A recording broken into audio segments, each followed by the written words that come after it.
So Stephanie, hey, I've been looking forward to our conversation. Hey, welcome to the InnSync Show. Can you tell us a little about yourself and where you're from? Yeah, Cory, thanks for having me.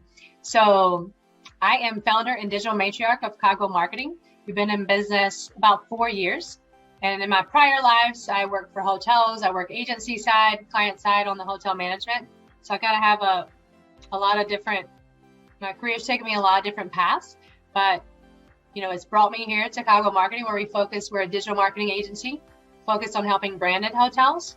And we also have a BI tool that helps hoteliers really analyze cross-brand and then cross timeframes, and then look at that benchmarking data, for each of their hotels against a larger comp set. Fantastic. No, that's wonderful. Thank you. Which leads us to this great topic, because I know you're really honed in on the brand side. So demystifying hotel brand marketing. So I had one of the first questions I wanted to ask you is, where does the brand enterprise marketing stop and the actual hotel marketing begin? I know I get that question a lot, and I think there's a misconception out there that, if I put an XYZ flag on my hotel, they're going to do all this for me.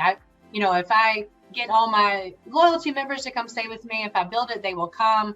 And I think that's not necessarily the case. I think each brand gives hoteliers different tools in their toolbox to be able to maximize that you have to make sure that you're doing. Because even within, any large brand, within any larger market, you're probably competing against not only the hotels that are directly across the street from you, but you're also competing against other hotels with that same brand. So you have to, take advantage of the tools that the brand offers. And then you probably need to look outside of what the brand offers and say, okay, depending on who my competition are, depending on what's going on in my market, depending on who I want to go after, and depending on who's actually traveling, how do I get in front of those people?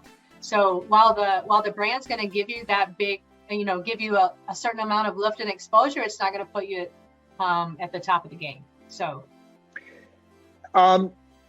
I've heard just from a few people I've talked to is there's a lot less help on the brand side, because obviously we went through the pandemic. The help and the support is not there than it was pre-pandemic. Has that come back, or do you find that a lot of people are also reaching out to you because they're just not getting the support they once were? I think some of the brands are definitely staffing back up. I think each brand has a different strategy in terms of how they pay for that. I mean, just like hoteliers are having trouble with staffing, I think on the marketing side, a lot of people on the marketing side also left our industry. So trying to bring those people back, for having to pay higher salaries. So I think the same probably issues that we're having as an agency, the brands are probably seeing as well. So the staffing to get back up to where they were is going to take longer. So I think it really, you have to understand as a hotelier where your gaps and where your strengths and opportunities lie before you can either utilize those resources or even third-party resources like our own. Yeah, really good point. So obviously there's been a technology, apps, and all this shiny object stuff that marketing has to offer. It's really difficult to kind of wade through those that are effective. And ironically, you and I share. We were talking about one of the tools that we've been using to build out kind of a fun thing on our website. So wading through some of those solutions can be a challenge in itself. So what are some really cool tools out there right now that branded hotels should really gravitate to? Well, I think for us, before, most hoteliers are going to come to us and say, okay, we need, Google AdWords, and we need social media ads, and we need SEO. Like, most of them just know that they're underperforming against our comp set and they have a gap to close. So they say, I don't care how you make me money, how are we going to do that? So when we're working with, new hotels that may not understand where their gaps are, we have a 30-point checklist that we go through. We say, okay, here's the total ecosphere, not only just your own website, but what's your total ecosphere look like for your hotel? Where are your gaps against the comp set? And that's why we can tailor it and say, okay, this is where we need to close those gaps. So unfortunately, it's not a self-service tool because every hotel is different, every market's different, every team is different. And you really have to cater your assessment to that. And then the competencies of what their in-house team has versus where you're trying to, supplement your skill sets. That's wonderful insight on there. You had mentioned just a little bit about coding on your notes. Could you share? Is that something you wanted to maybe dive into a little bit? Yeah, absolutely. I mean, ahead. from a brand, each one of for most hoteliers, they may not know what Cody is, Koddi, but for almost all the brands, they use Cody in some shape, form, or fashion, but they call it something different. So Marriott might call it Plus. Some people might, IHG calls it Boost. But basically, Cody's that technology platform that allows you to manage a lot of your paid media in one place. They've done a fantastic job. So for hoteliers that weren't savvy enough to go and run Expedia travel ads over here, then Priceline over here, then Facebook ads over here, and Google ads over here, Metasearch, it puts it all into one place. So, if you're, especially on a select service side, that's one of the levers you need to pull most. But I think depending on how many channels are there, they can get really, really overwhelming. So some brands may only have one channel that you can run ads through, and then some of the brands have as many as 12 or 15 channels that you can run through Cody. So you still have to go back to that, marketing 101. What's your sales objectives? What are you trying to achieve? Who are you trying to get in front of?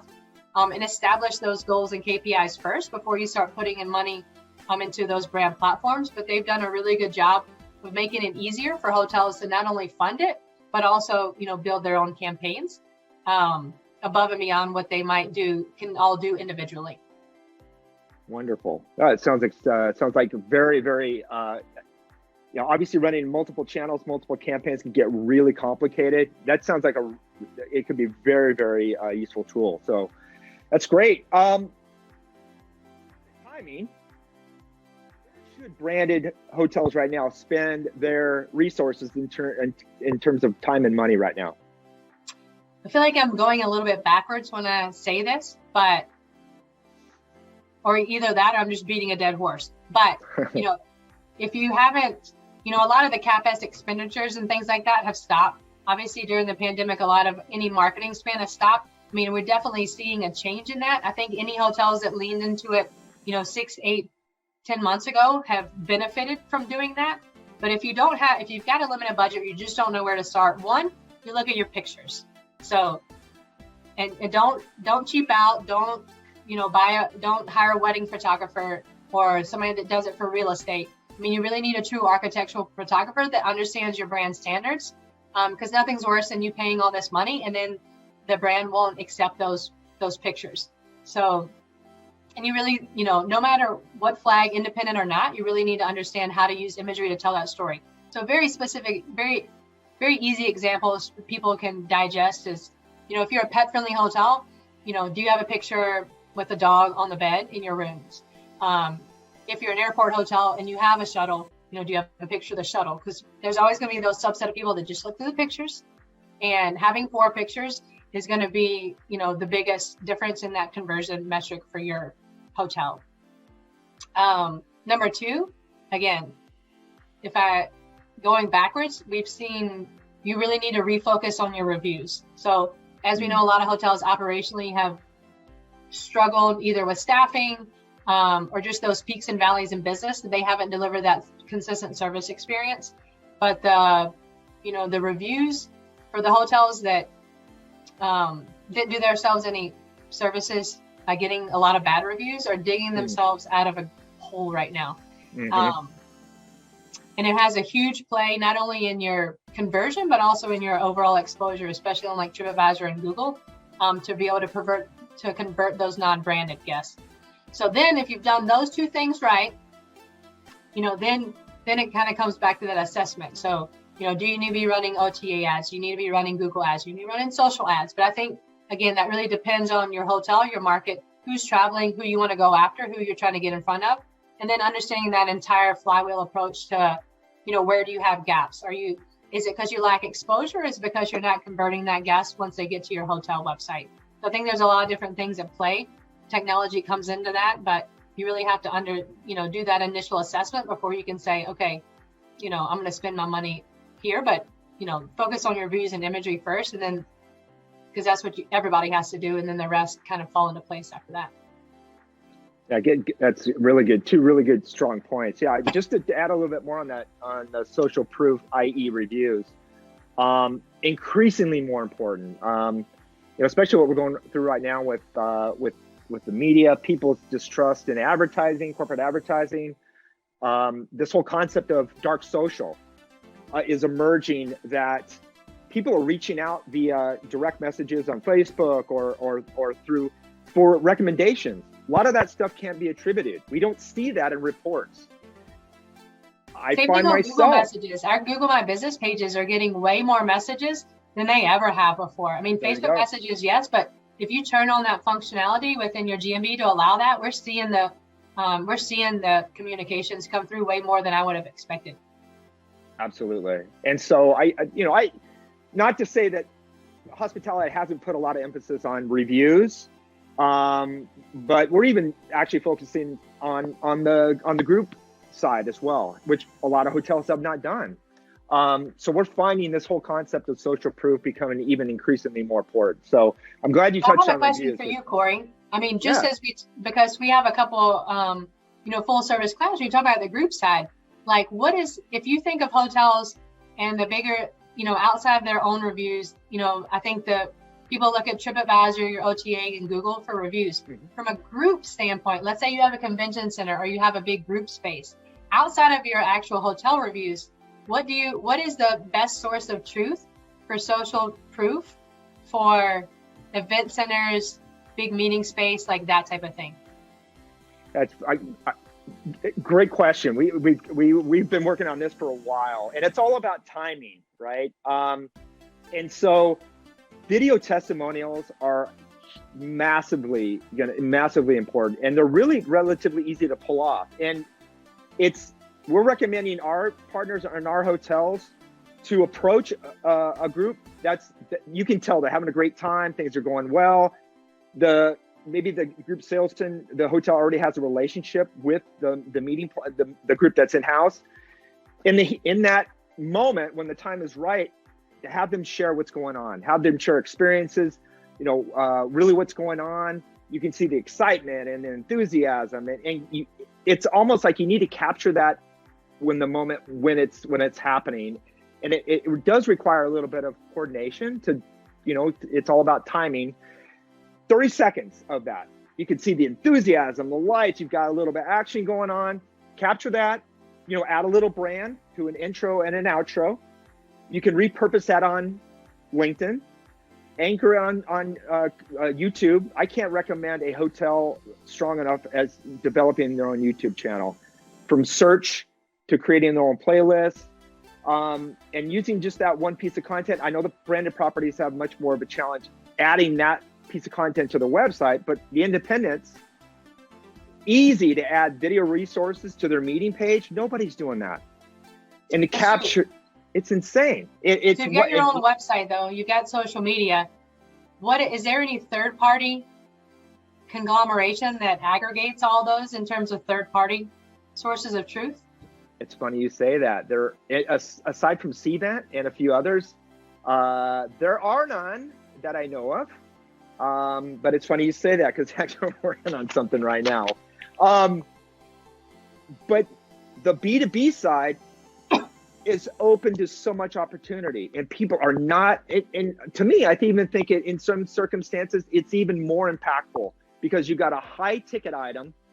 You could be spending $25,000, $50,000, $100,000 on a wedding, a group. Wedding's doing a little bit better, but a social group and the meetings and events, those are things that require trust, authority, especially haven't been to the property yet. You're not exactly sure what you're stepping into. So adding those social proof elements to your marketing, to your own site, can help instill confidence in a meeting planner that may not even be familiar with the property. So definitely some great opportunity there. So thank you for the question. I had a question for you, and it's in some regards to both branded, independent, really any business for that matter. How does one know that their marketing is actually set up for success? I think we're, as marketers, we have no shortage of data, right? And it's almost a blessing and a curse sometimes, because how much of it's actionable and what are you going to do with it once you have it all? I think, to understand the totality of your online presence, you really have to, understand how people shop. And that's a hard thing to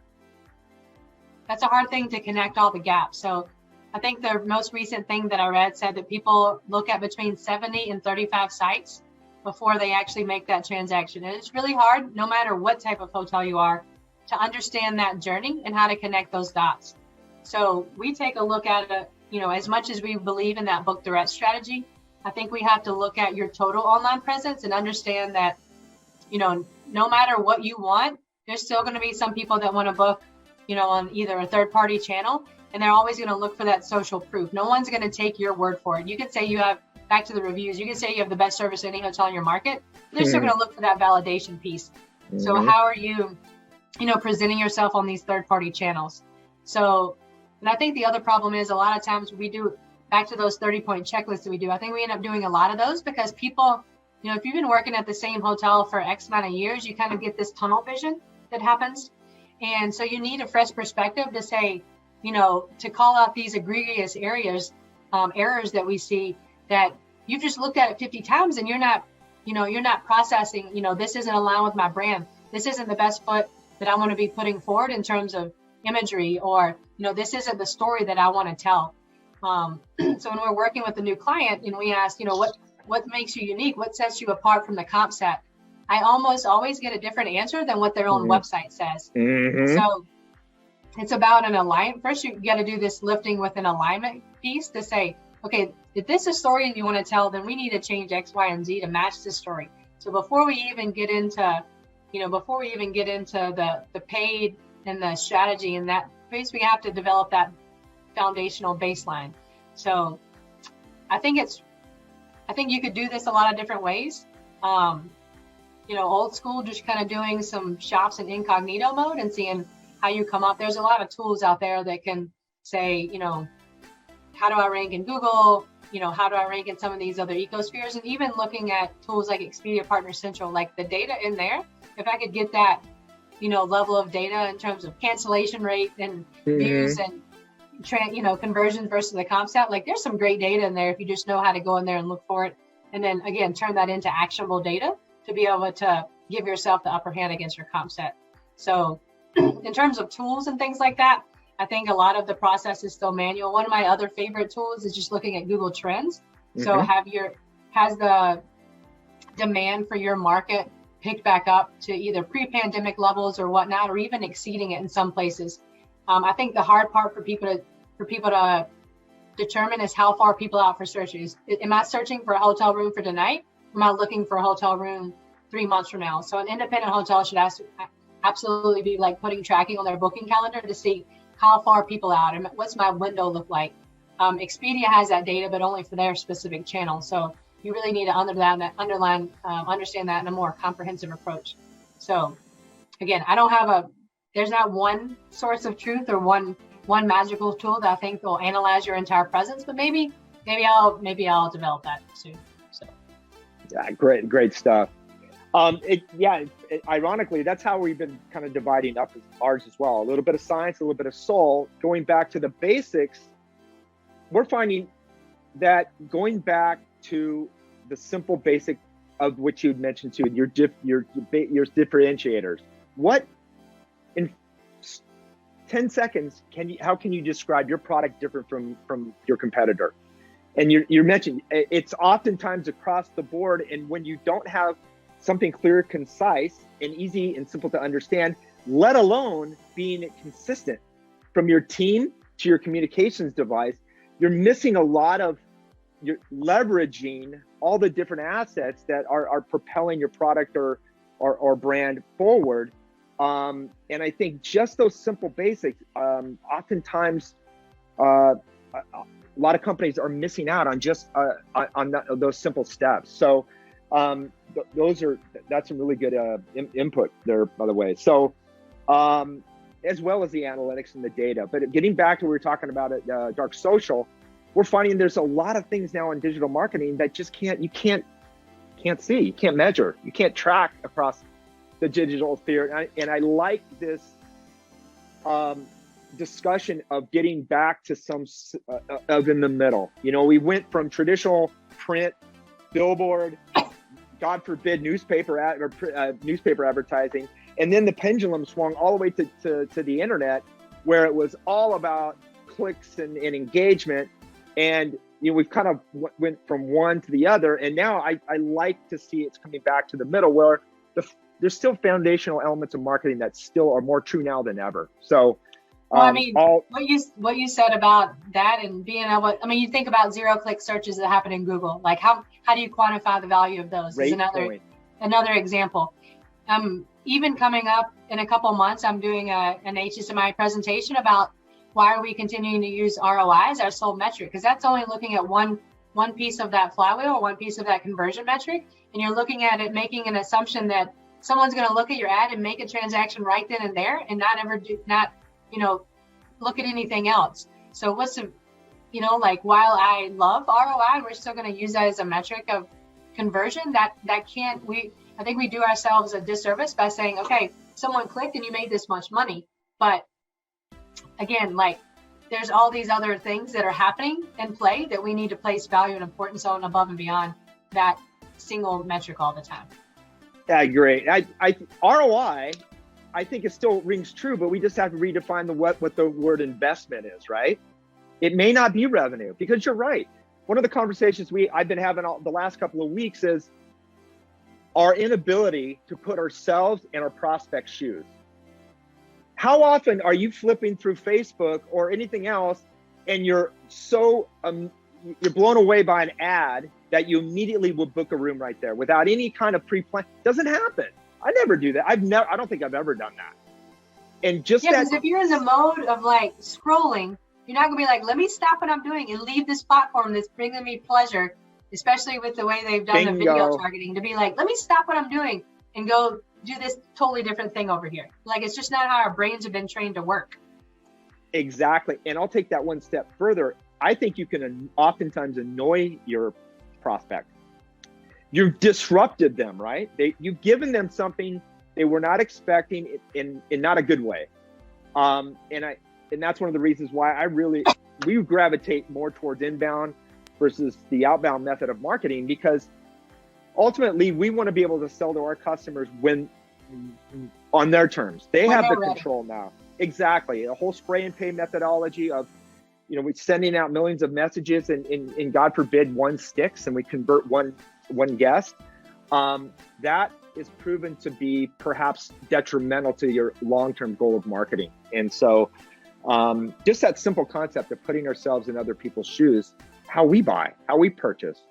And it's not always linear. You're absolutely right. Yes. So, hey, this is one of the last questions I wanted to ask you is, what would be Stephanie Smith's secret sauce or takeaway that you can leave our viewers with?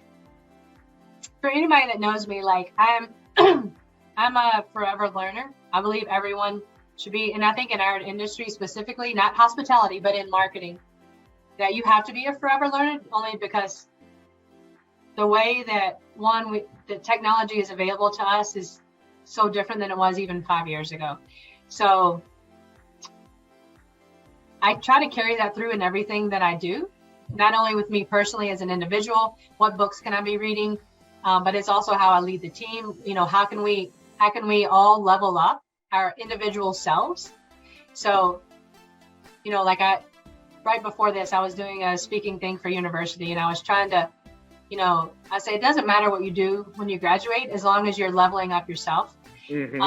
And I think that extends into, how I run the business with the Cogwheel Marketing. So how do we take a collaborative approach with our clients so that I can level them up? So how can we work together in a collaborative way so that we're seen as partners and not vendors, and that we can, not everything in marketing works. You might try a campaign and it falls flat on your face. It's worse.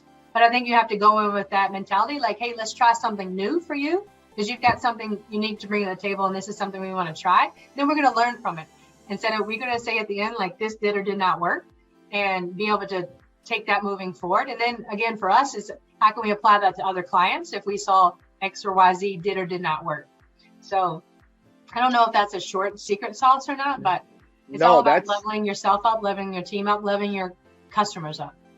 That's awesome. That's a wonderful takeaway, especially in our industry, right? Which is not known for trend setting, trying different things. And I heard I have a mantra that's over my desk right now, and I learned this from a very savvy marketer, and he constantly says, there's no such thing as an expert marketer, only expert testers. I love that. I mean, in our industry, people are saying I'm an expert at search engine optimization, and I say I call BS because that does not exist. But I like that, expert testers. Because you're right. You can't, because there's a variable. You just said that's a great comment. You can't control what Google's doing. They change stuff all the time. That means that you have to be agile. And one thing that worked with even 6 months ago doesn't necessarily apply today. And by the time you vet these things and you don't dip your toe and try things, the trend's gone and it's changed. I mean, by the time that hoteliers get into TikTok, there's been all the buzz about TikTok. TikTok's and changed their algorithm to exactly what they did with Facebook. The opportunity's lost itself for you to build a massive audience right now for free, right? They've got to monetize it. Exactly. That's everybody's social media strategy, to get the audience, then you monetize it. Absolutely. I mean, that's what we do, unfortunately. That's what we do indeed. Well, hey, It's been a great conversation. Thank you so much for joining me here, and I can't wait to pick this up further bit down the road. It's really enjoyed our combo here. Yeah, Cory, thanks for having me. It was good times.